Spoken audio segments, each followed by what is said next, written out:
Agora na Canção Nova, uma questão de fé. Conversas de fé e com fé, com o Padre José Luís Borga, Nuno Guita e Gonçalo Serras.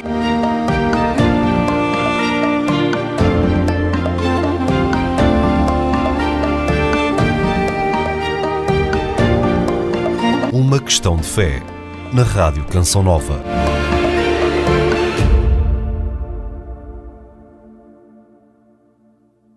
Ora bem, bem-vindos a mais um episódio de Uma Questão de Fé, com o Padre José Luís Borga, Nuno Guita e eu próprio Gonçalo Serras. Neste episódio nós vamos continuar a falar do amor, de amor, porque o último episódio foi tão interessante, mas ficou tanta coisa por dizer que nós todos achámos bem continuar a conversa e desta feita levar um pouco o amor para um sítio mais alto, um sítio mais além, mais para próximo de Deus.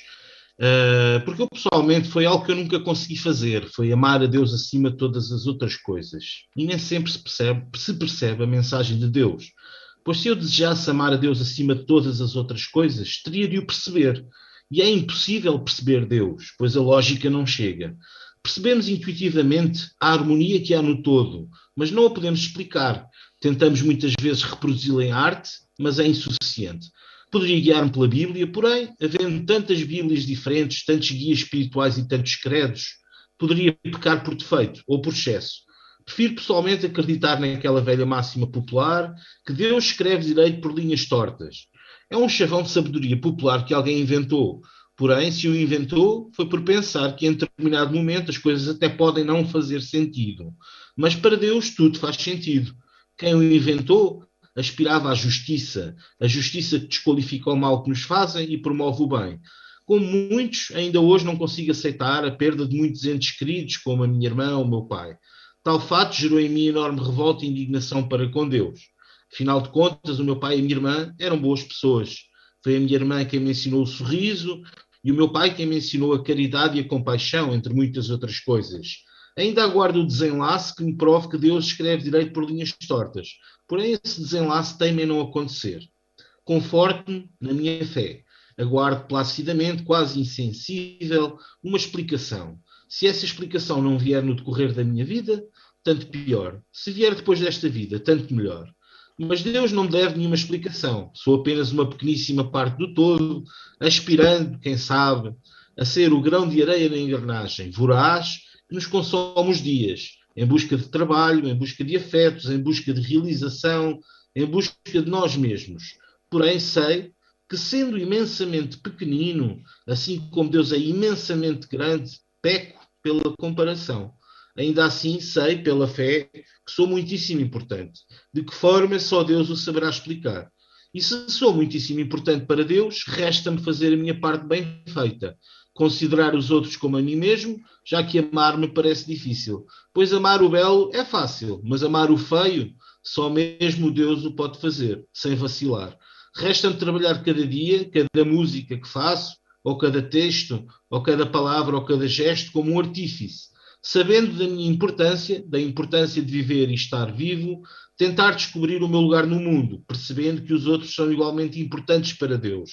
Tentar redimir as minhas dúvidas com lágrimas, limpá-las e seguir viagem, na consciência que a fé é por vezes a única verdadeira razão por que o faço. A crença e a descrença muitas vezes habitam juntas no mesmo coração.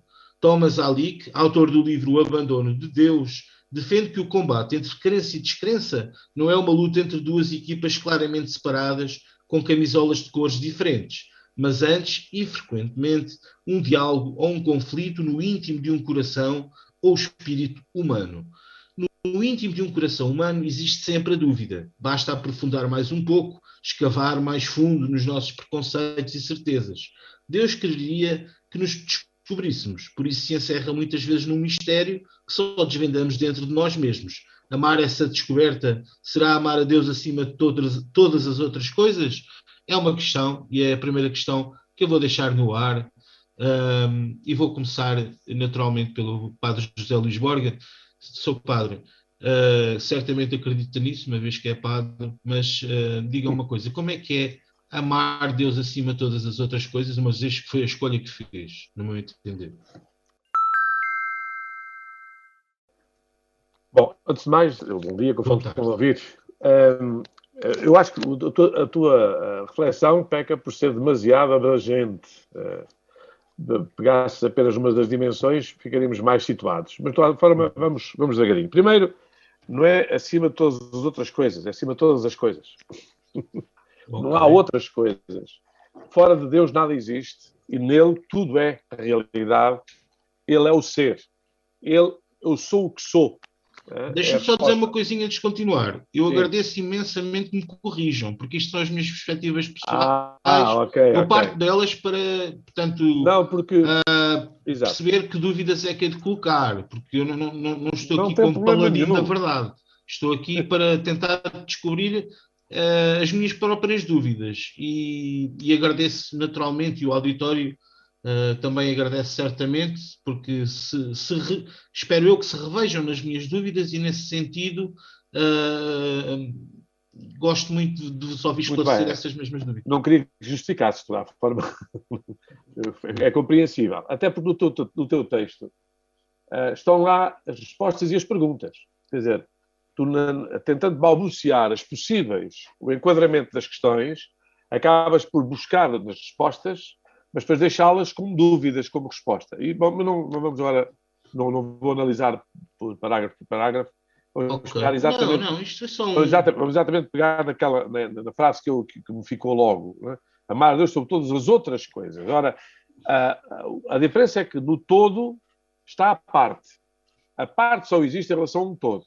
Portanto, tudo o que nós conseguimos ver em parte só conseguimos relacionar quando admitimos um todo sob a qual ela está. E, portanto, quando Deus diz eu sou o que sou, está exatamente a dizer a diferença em que a gente quando vê as coisas, vê-as por que são e por aquilo que elas não são. A começar pelo nosso enfim, modo de nos perguntarmos. Normalmente perguntamos diante de uma realidade.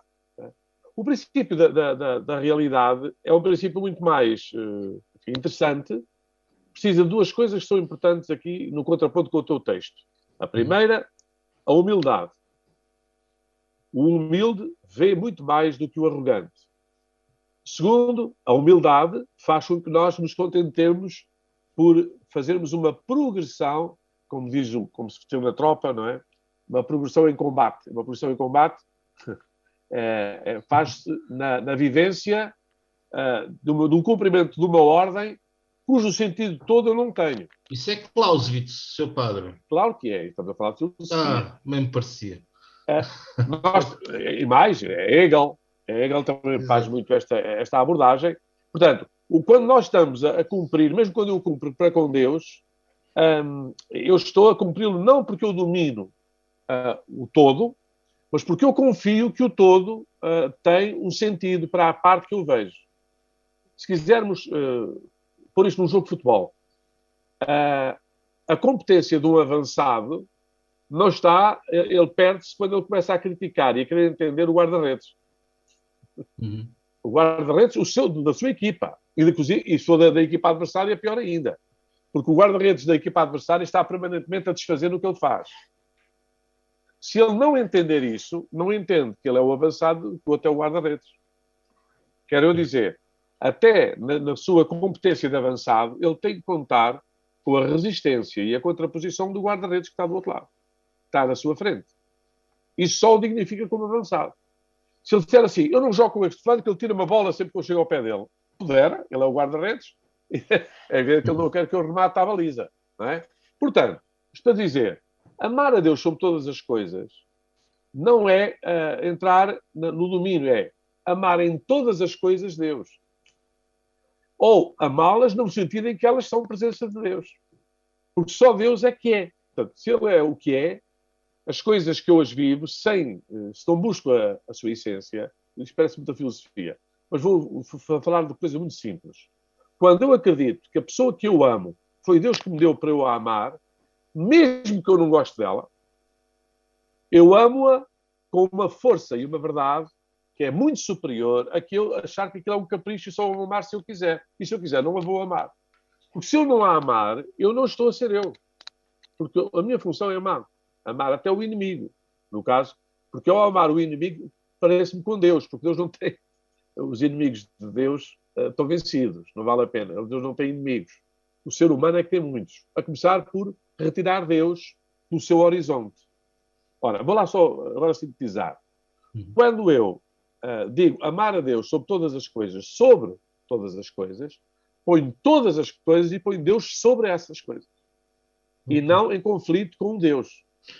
Não é? Eu, quando amo os meus filhos, os meus pais, amo Deus. Aliás, ele até diz, por amor de Deus, faz-me isto. Quando me dizem a mim, por amor de Deus, faz-me isto. Peço desculpa, peço perdão a Deus pelo que te fiz. Estou a pôr sempre um Deus, estou a pôr sempre Deus naquilo que está no mais íntimo de mim e está no mais abrangente de mim. Portanto, Deus é o ínfimo e é o máximo. Fora dele nada existe. E nele e por ele todas as coisas foram criadas.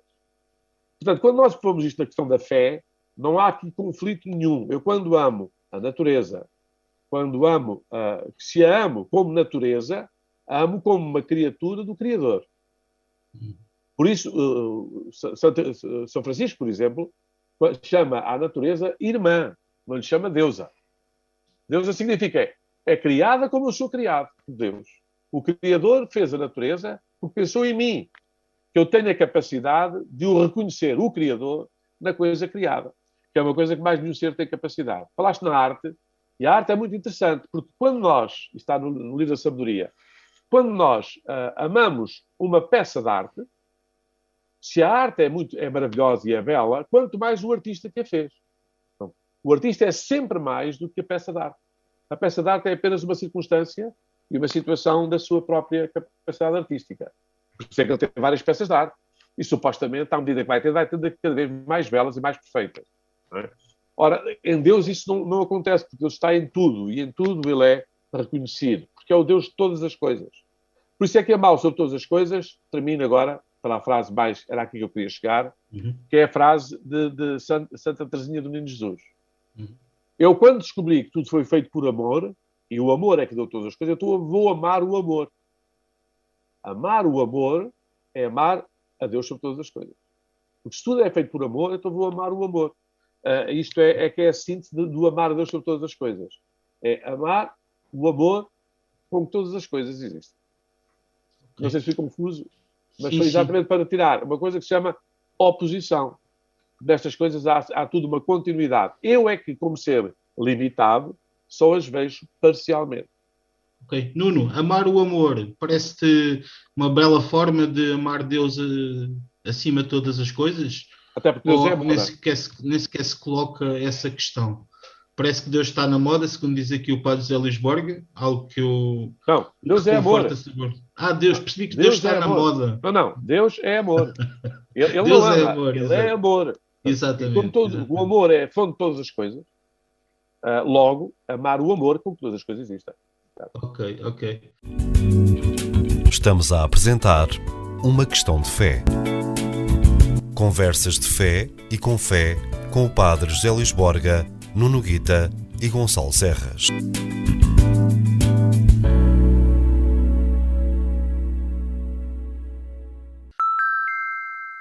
Nuno, o que é que me dizes sobre isto? Amar a Deus acima de todas as coisas. Parece possível ou impossível? Bom, então, boa tarde a todos. Boa tarde. Olá Gonçalo. Olá, Padre Borga. E boa tarde ou bom dia ao auditório onde quer que estejam. Eu pegava aqui numa afirmação do Padre Borga que tinha que ver com humildade. Tirar o relativismo da afirmação. Amar a Deus sobre todas as coisas, como o Padre Borga dizia, era pôr todas as coisas, não é? Pô-la em cima da mesa, em cima da balança, em cima da equação, onde queiramos, não é? E em cima disso tudo, Deus Nosso Senhor, que é amor em si mesmo. Agora há aqui um problema nisto. E nós pormos a nós próprios debaixo disso tudo. E aqui é que torce o rabo. Aqui é que o chapéu vai lá embora. É interessante, atenção, vou só recordar que esta ideia, creio eu, mas corrija-me o Padre Borga se eu estiver enganado, isto foi a manifestação do nosso pai de todos os crentes no Deus único, Abraão, e portanto torna-nos irmãos dos nossos irmãos judeus e dos nossos irmãos muçulmanos. Porque ele amou a Deus sobre todas as coisas e manifestou com a predisposição de sacrificar aquilo que para ele na altura era de mais importante, não é? Mas ainda assim o amor a Deus, ele sobrepôs a isso tudo. E agora, se nós pensarmos um bocadinho na nossa circunstância frágil e humana, e eu falo por mim, a arrogância é uma coisa chata, pá. Porque eu nunca me ponho debaixo de coisa em cima nenhuma. Eu estava aqui a pensar no teu texto e nas palavras sábias do Padre Borga e a recordar-me, sim, quando eu era mais novo, como eu vinha debaixo das saias da mãe, ainda admitia, nessa altura, haver gente acima de mim. Coisa que a minha arrogância atual me impede. Não é? Me impede. E parece que temos uma outra agravante, é que os dias que correm promovem isso. Mas alguma vez alguém se vai pôr acima de mim, ou eu. É que o problema não é alguém se pôr em cima de mim, é eu pôr-me debaixo de alguém. E isto dificulta-nos, se nós vemos isto e vivemos isto na nossa circunstância diária, não é? Em que as nossas relações com os outros são ditadas pela negociação e pela reciprocidade, e em que o outro é sempre um sujeito, não é? Isso atrapalha-nos e dificulta-nos imenso a vivência no concreto desta dimensão de amar a Deus e ao amor, como dizia Santa Teresinha, sobre todas as coisas. Basicamente, é uma luta que nós temos que travar muito intensa connosco próprios. Agora sim, eu vou aproveitar e dizer sim, Deus continua sempre na moda, porque hoje até que há aquela grande moda do autoconhecimento e não sei o que mais, e da cognisciência, blá, blá, blá. Bom, para nós podermos vencer um desafio destes, que é negarmos-nos a nós próprios, e vejamos só onde é que a gente chega, negarmos a nós próprios, naquilo que são os nossos impulsos, podemos também chamar-lhes as nossas tentações, não é? E querer viver para além daquilo que é, eu falo por mim mais uma vez, a nossa natureza arrogante, se isso não é um desafio de autoconhecimento, então não sei o que é. E nessa medida, sem dúvida que Deus está na moda. Se calhar nunca deixará de estar. Nunca deixará de estar. Mas sim, é um desafio hercúleo nós negarmos a nós próprios e submeter-nos a um ideal, a uma fé, a esta fé, por amor e colocando o amor e Deus Nosso Senhor sobre todas as coisas e sobre nós próprios.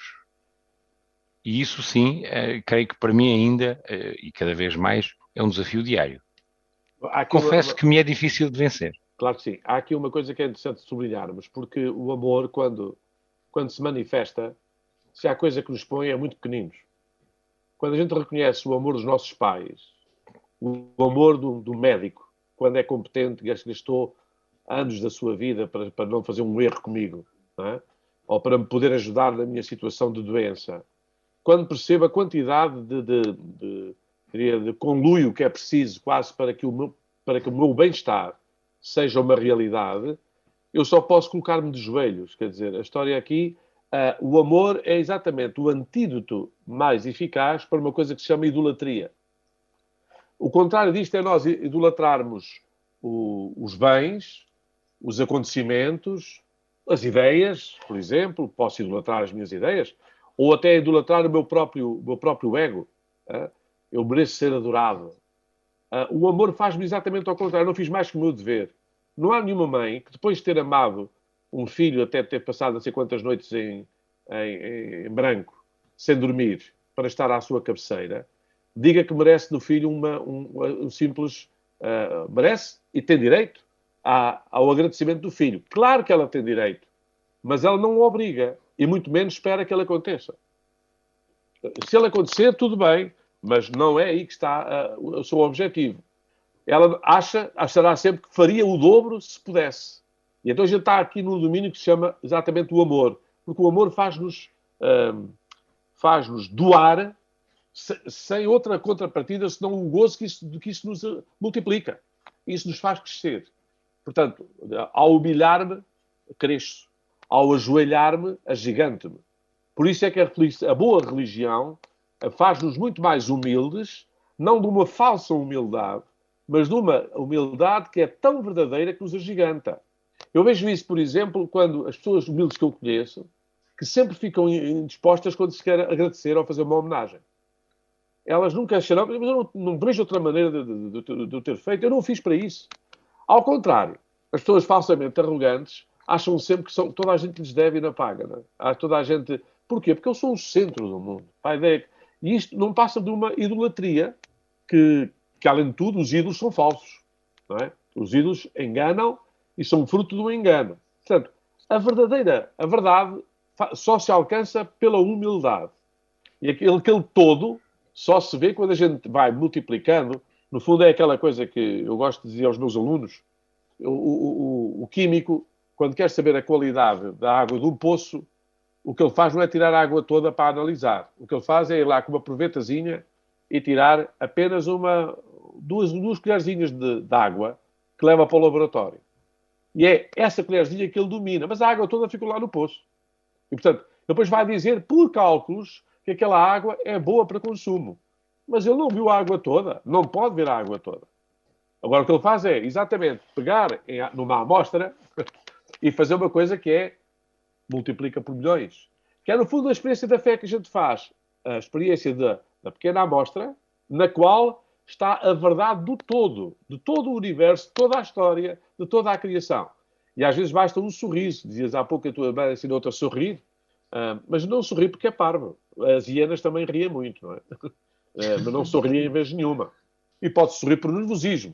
Eu quando era mais novo, tinha alguma dificuldade de socializar e a minha irmã ajudou muito nesse sentido, levou-me para junto dos amigos dela, que passaram a ser os meus amigos, e é nesse sentido que eu disse que a minha irmã me tinha ensinado a sorrir, porque ensinou-me a estar com os outros, pronto, e é esse sorriso de estar com os outros que eu me refiro. Eu também gosto de sorrir quando estou a olhar para o espelho. Acho que da figura que eu faço, também gosto, mas não é o melhor sorriso que eu tenho, devo dizer. Estamos a apresentar Uma Questão de Fé. Conversas de fé e com fé com o Padre José Luís Borga, Nuno Guita e Gonçalo Serras.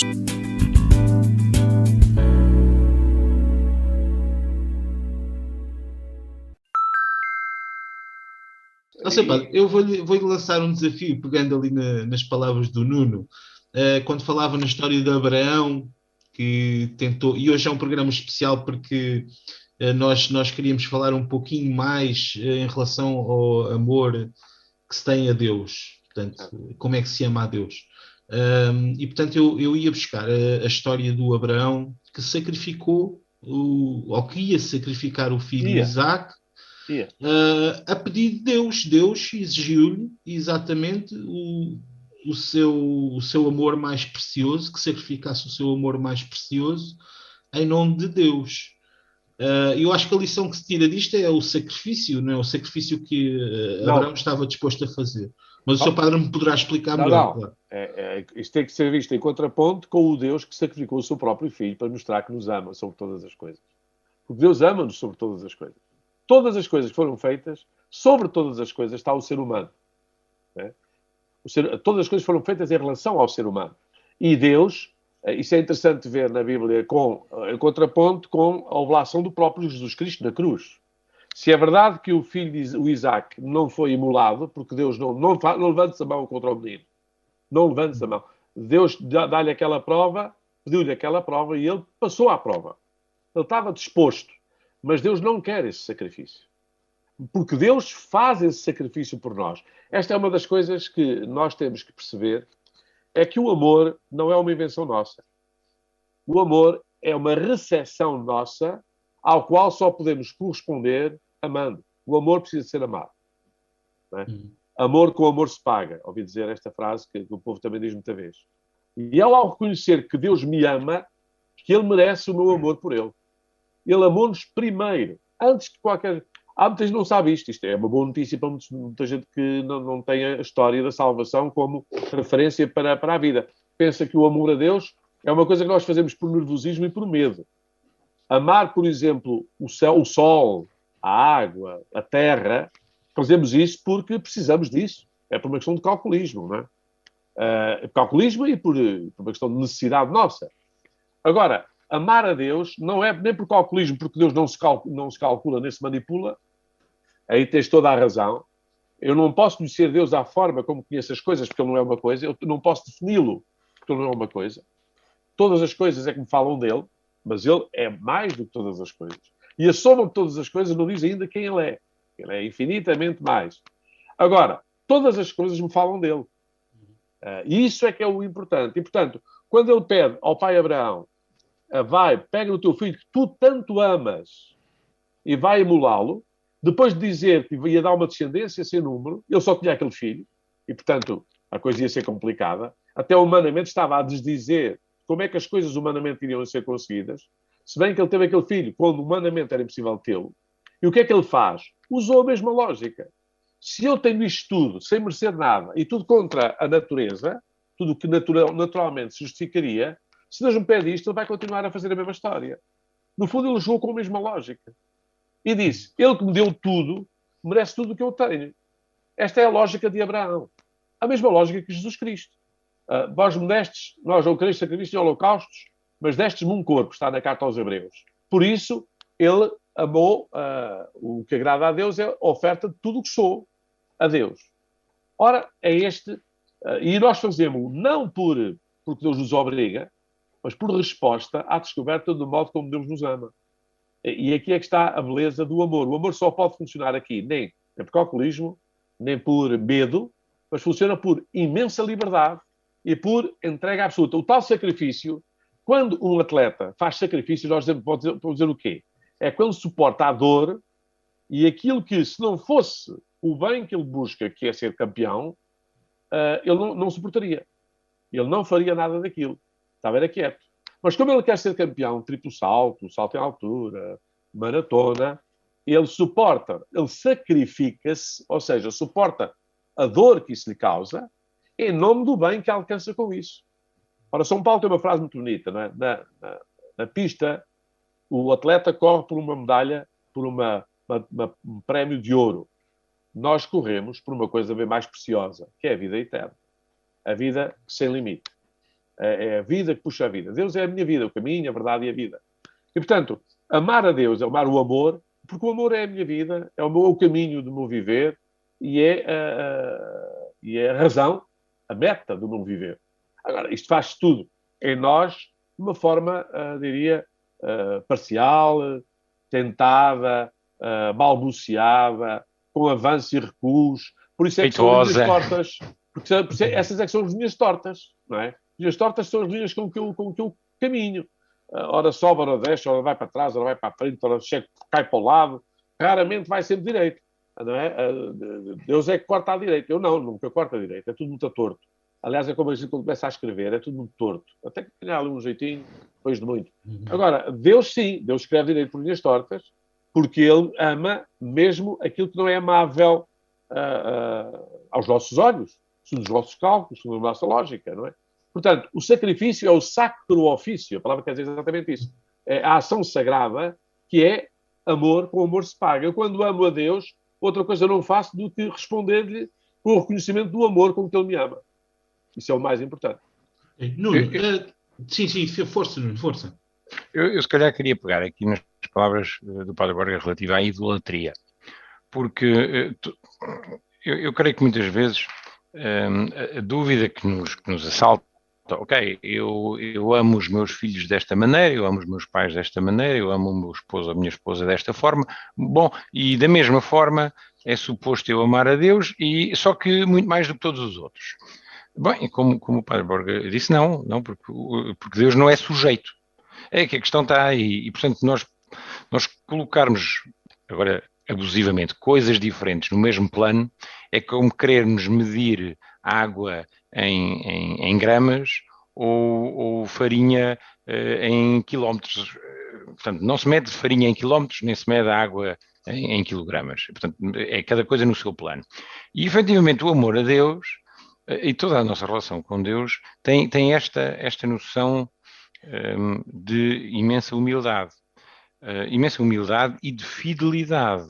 São duas coisas que nós, no nosso dia-a-dia, eu acho que isto é interessante, sobretudo nos dias que correm, estão cada vez mais a ser colocados em despeito e na retaguarda. Repara, todo o movimento que nós agora assistimos nas redes sociais e numa exposição mediática que chegou ao ponto de toda a gente, absolutamente toda a gente, poder ver a sua fotografia, o seu rosto, numa qualquer plataforma, com símbolos de idolatria em que não sei quantas milhares de pessoas põem não sei quantos milhares de likes. Não é?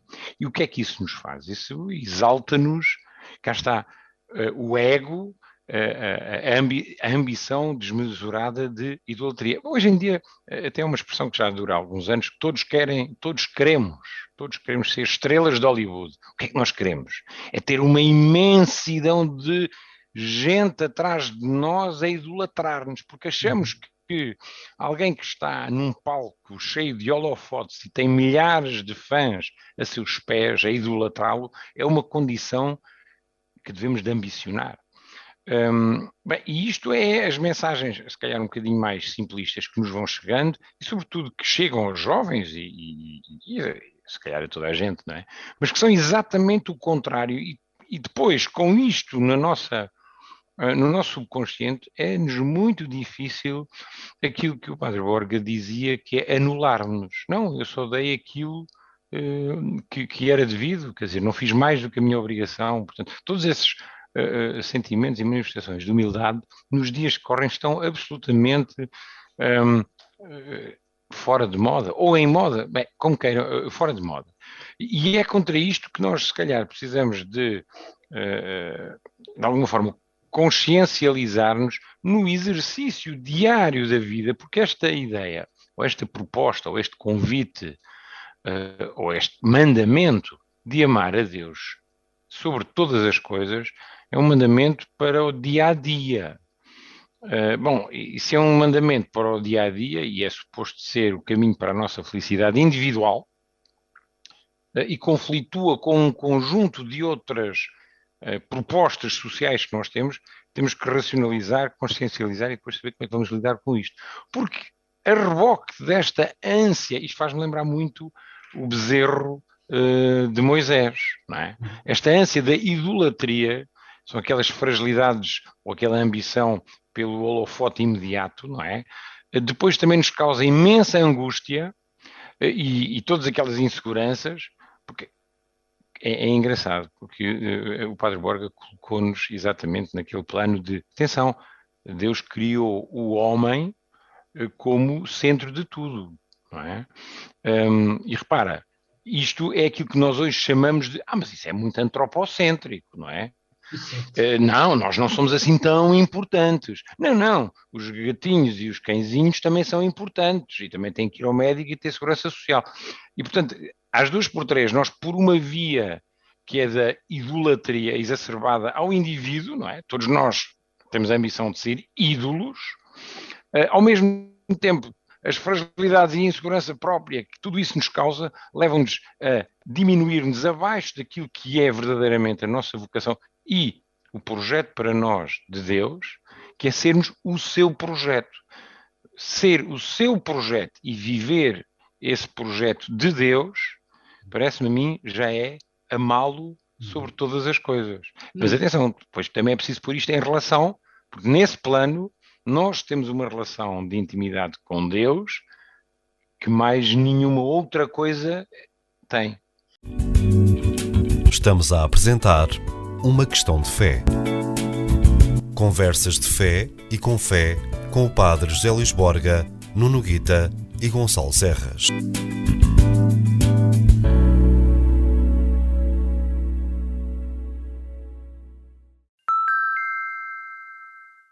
Sim, Nuno, diz-me uma coisa. Eu, por exemplo, Eu tenho uma gatinha. Eu gosto muito e gosto muito da minha gatinha. Não vou dizer amor, porque amor se calhar já é um bocado excessivo. Mas gosto muito da minha gatinha. E o seu padre dizia ainda há pouco que falava do amor como a presença de Deus. Penso que foi mais ou menos isto que o seu padre disse. E diz uma coisa: eu, quando gosto da minha gatinha, também sinto alguma presença de Deus nessa relação que eu tenho com a minha gatinha, ou se isso só é possível mesmo entre homens e entre pessoas? Pronto. Não, claro que sim. Claro que sim. Amar, repara, todas as manifestações de amor, ou amar, como ainda há pouco o padre dizia, hum, pôr todas as coisas em cima da balança, Deus Nosso Senhor em cima de tudo isso, e amar tudo isso. Repara, não é por acaso que, felizmente, também já vamos começando a ter consciência ambiental, mesmo na nossa relação para com o legado que é suposto nós cuidarmos, que é também ele obra de Deus. E a tua gatinha não escapa a isso. Exatamente, exatamente. Bom, é claro que eu preferia amar uma pessoa, infelizmente não tem sido possível. Mas não há qualquer que substituir nem confundir. Sim, sim, sim. Eu não confundo as coisas, mas eu percebo a tua questão que hoje em dia hoje é uma gata bem simpática e bem Desde que não marota. esqueças que ela é gata e não faças mais do que uma gata, está tudo certo. Sim, sim, sim. A gata está lá no seu cantinho, ainda não miou por enquanto, mas pronto, ela anda por aí. De qualquer forma, ainda sobre a questão do Abraão e do Isaac, eu sei que o Deus nessa altura pelo menos fazia-se ouvir na cabeça de Abraão. Hoje em dia, isso são histórias da Bíblia, lá está, mas nós que acreditamos na Bíblia, eu tenho sempre a sensação que Abraão realmente ouviu a voz de Deus. Vamos já corrigir aí. Nós não acreditamos na Bíblia. Nós acreditamos em Deus revelado pela Bíblia e pela criação e pela nossa história e pelo sentido do nosso viver. Deus conhece, não é só a Bíblia, é um lugar onde Ele fala, mas não é. Nós não acreditamos na Bíblia. Aliás, a Bíblia é uma biblioteca de muitas histórias, algumas bem negativas para nós e para Deus. No fundo, é um retrato do que a humanidade foi descobrindo numa caminhada a propósito da descoberta de Deus, ou da revelação de Deus a nós, da chegada de Deus até nós. Eu acredito em Jesus Cristo, que é a revelação última e definitiva de toda aquela palavra, que aqueles milhares de anos e milhares de pessoas que foram fazendo esse caminhar à luz da fé, que foi progressiva, não é? Que é progressiva. Na teologia chama-se economia da salvação. A economia da salvação é a forma como Deus vai dispondo o seu mistério, por forma a que a gente se torne capazes de o compreender. Não é? Basta ver que uma criança percebe-se que aquela é a mãe dela, desde logo pelo cheiro, pelo som, que ela já foi conhecida intrauterinamente, mas ela só vai saber que é a mãe dela, assim, como pessoa, muito mais tarde. Não é? Mas já está a conhecer, desde o seu seio, desde a sua concepção, que está em relação com aquela pessoa, que é a sua mãe. Mas só vai conhecer em termos, quando a vir face a face, e quando a conhecer nas suas características, na forma de a receber, na sua liberdade de relação. Mas isso, se isso é assim na história pessoal nossa, quanto mais na história da humanidade. Não é? Agora, o pai Abraão, vamos ver, na altura em que se foi escrita e viveu o pai Abraão, era muito frequente os filhos primogênitos serem oferecidos aos deuses, serem oferecidos em holocausto aos deuses. Exatamente o que está ali é o avanço em relação a esse patamar. Porque quando se dizia que os primogênitos, quer da natureza, quer os filhos primogênitos, eram oferecidos a Deus, isso foi feito quando Jesus foi levado ao santuário. Lá estava o velho Simeão e a profetisa Ana, junto ao santuário, e Nossa Senhora e José imolavam lá, não o filho, mas um par de rolas, ou umas pombinhas, ou até um bezerro, se fosse o caso da capacidade das pessoas. É exatamente o avanço de uma cultura ou de uma religião antropomórfica, em que o ser humano era até subjugado a Deus e imolado a Deus, para dizer que Deus não quer que o homem se sacrifique por ele. O nosso sacrifício é para que nós saibamos ter mais capacidade de o recebermos. Mas não em todo o caso, não de ele nos receber, porque ele recebe-nos sempre. Mas de em o todo o recebermos a ele. caso, em todo o caso, Deus pediu isso a Abraão. Pediu a Abraão que sacrificasse o seu filho. E impediu. E impediu ao mesmo tempo. E impediu, exatamente. Há a diferença entre ele subir e o filho vai perguntando: pai, onde é que está a vítima? Deus providenciará. Deus providenciará. E depois chega lá, está lá a vítima. Ele vai emular, mas é uma cabra que lá está. Afinal, Deus vai lhe dar uma cabra e não o filho. Deus não quer, não levantes a mão contra o menino. Portanto, o mesmo Deus, podemos dizer, ele está-lhe a dar uma lição para dizer ele não quer holocaustos do ser humano. A Deus não agrada os nossos sacrifícios. O sacrifício agrada a Deus é o espírito arrependido, ou a misericórdia, ou a caridade. E isso é em relação aqui a Deus? Não, é em relação ao outro, ao irmão. Repara que o que agrada a Deus é o amor que temos entre nós. Por isso é que a lei é amai-vos, não é? Amar-vos uns aos outros. E pelo amor que temos uns aos outros, devemos mostrar como Deus é. Agora, tem que ser um amor verdadeiro e não apenas um gosto, ou um capricho, ou um interesse. Quando a gente ama, serve. E não serve-se. O amor é exatamente o antídoto para não me servir a mim próprio, mas para servir a pessoa que eu digo amar. Portanto, isto exige uma ascese, uma libertação interior, à qual nós muitas vezes, o Nuno ia dizendo isso, e eu estou completamente de acordo, mas diz que não é de agora, isto é de sempre. Não é? O ser humano, não é por acaso, eu estava a falar daquele sucesso. Jesus, o momento de maior sucesso que ele teve, vou-vos explicar, foi o momento da última ceia. Só lá estavam 12, há um que sai, passam a 11, não é? E esses que ele deu o privilégio, 3 deles deu-lhes o privilégio de estarem uns dias antes no Monte da Transfiguração. Esses 3 ele pede para estar com ele no Monte das Oliveiras, quando ele está em agonia. E esses 3 não vão estar com ele no momento... Bem, São João diz que estava lá, o discípulo amado.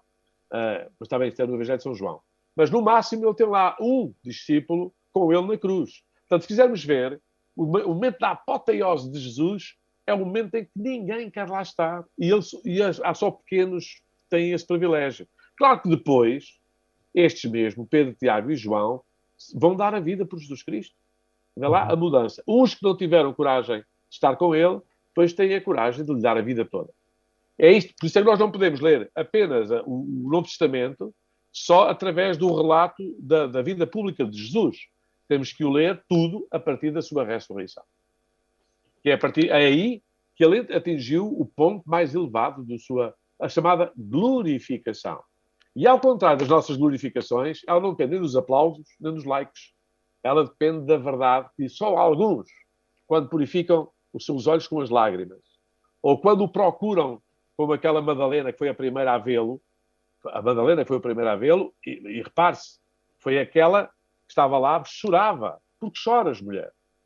Portanto, as lágrimas, a dor dela, foi a antecâmara para a alegria que depois ela foi dizer aos discípulos: eu vi o Senhor. Não é? Aquela é quem foi perdoado.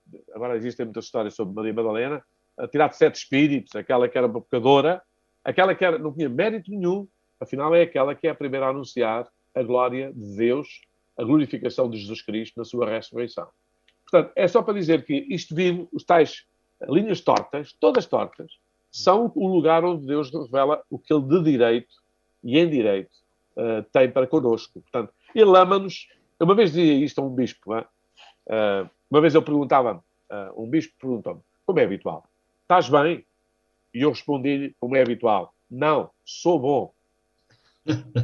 E ele respondeu logo, és muito convencido. E eu respondi logo a seguir, sabe de alguma coisa que eu não sei?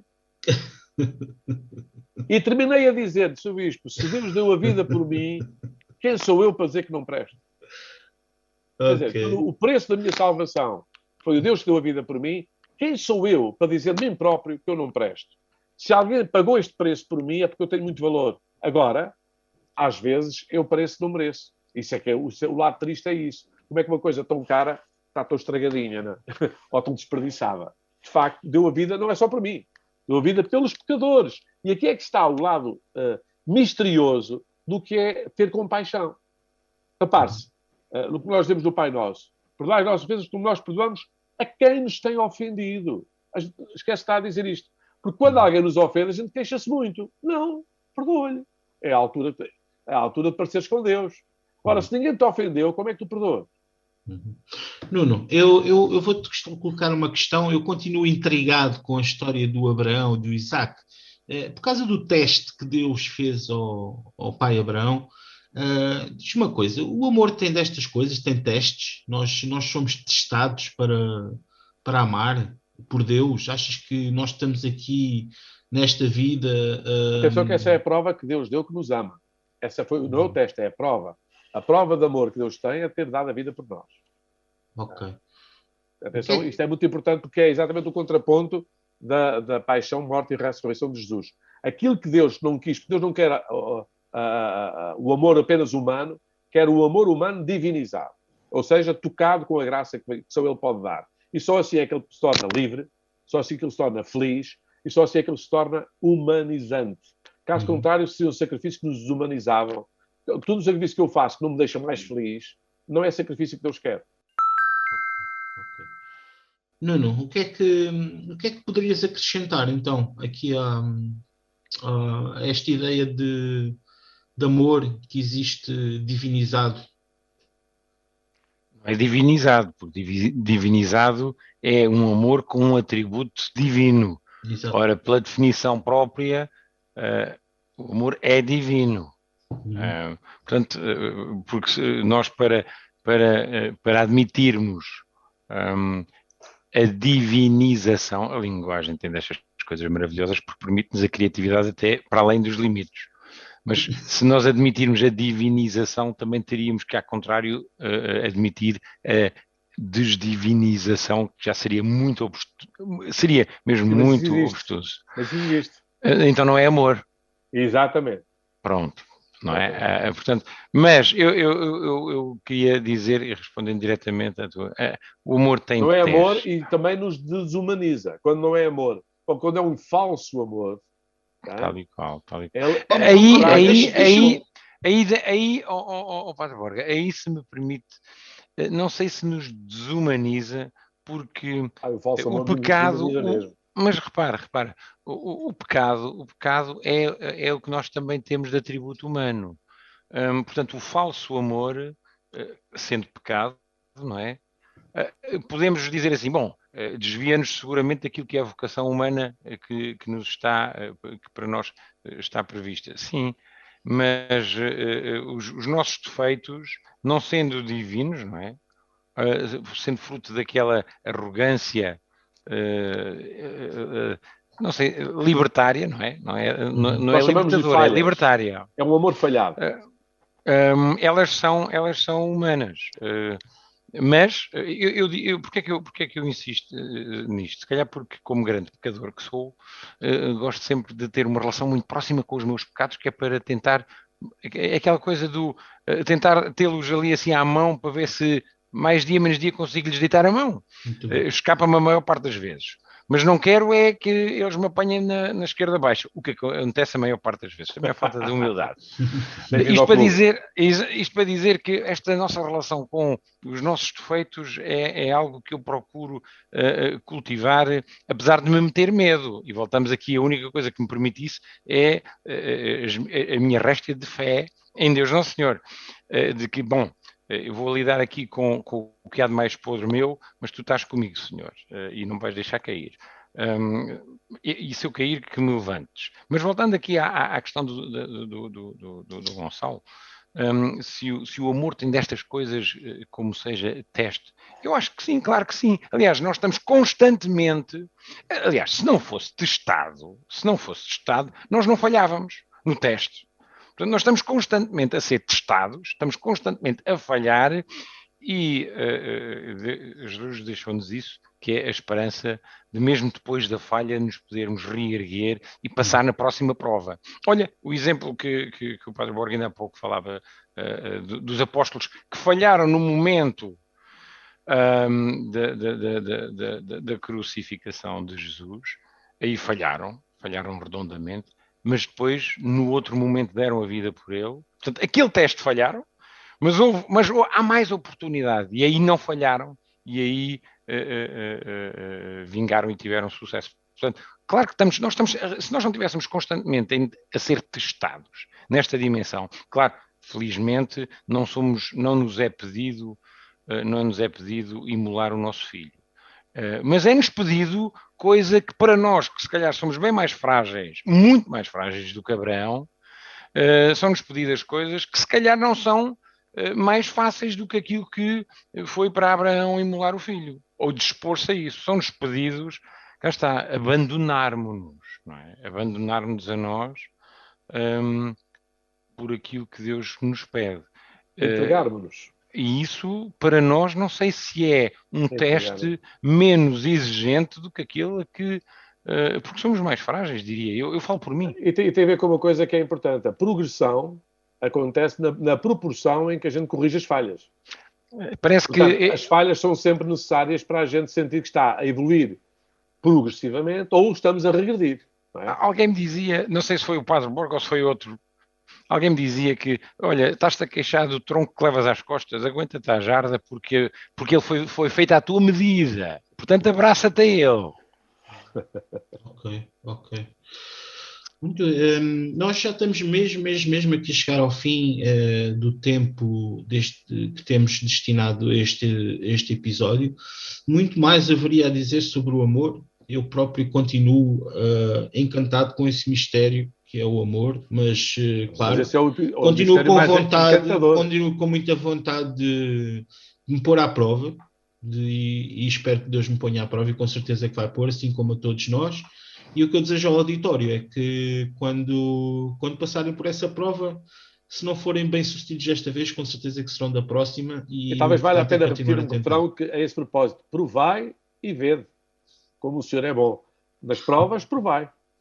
Aliás, quando há provas de vinho ou de comida, a gente gosta de ir às provas.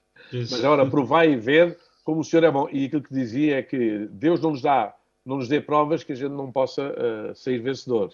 Agora, é normal que sempre saiamos vencedores ao princípio de forma tosca. As coisas também vão... tudo em nós é progressivo. E eu acho que também aqui a gente tem muitos patamares. Nós não estamos todos ao mesmo nível. Por questões de vida, por circunstância, ou por mistério da vida. Não estamos todos ao mesmo nível. Deus não pede a todos que sejam mártires. Não pede a todos que vivam no bem bom. A Madre Teresa tinha uma coisa muito interessante, não é? Se Deus te colocar num palácio, aceita. Mas se te colocar debaixo de uma ponte, aceita também. É de uma liberdade. Eu acho isto incrível. Normalmente nós fazemos ao contrário. Se eu me põe num palácio, acho bem.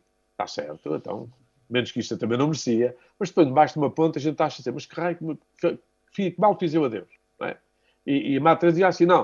A fé é exatamente a possibilidade de que, numa e noutra circunstância, nós sabemos que nada é em vão e que se é por conta de Deus, tudo é para o nosso bem. Deus concorre em tudo para o bem daqueles que o amam, e nós amarmos a Deus não é uma iniciativa nossa, é uma resposta à iniciativa dele de nos amar primeiro. Não esqueçam isso, que isto é importante.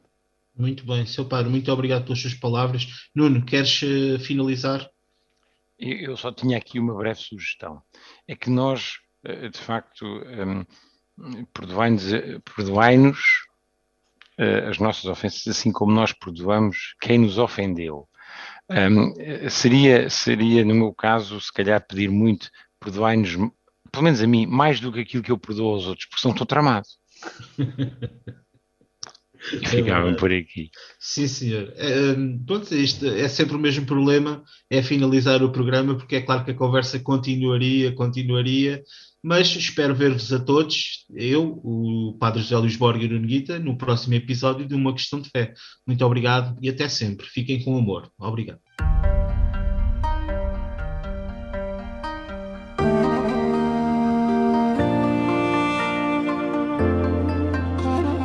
Acabamos de ouvir Uma Questão de Fé. Conversas de fé e com fé com o Padre José Luís Borga, Nuno Guita e Gonçalo Serras.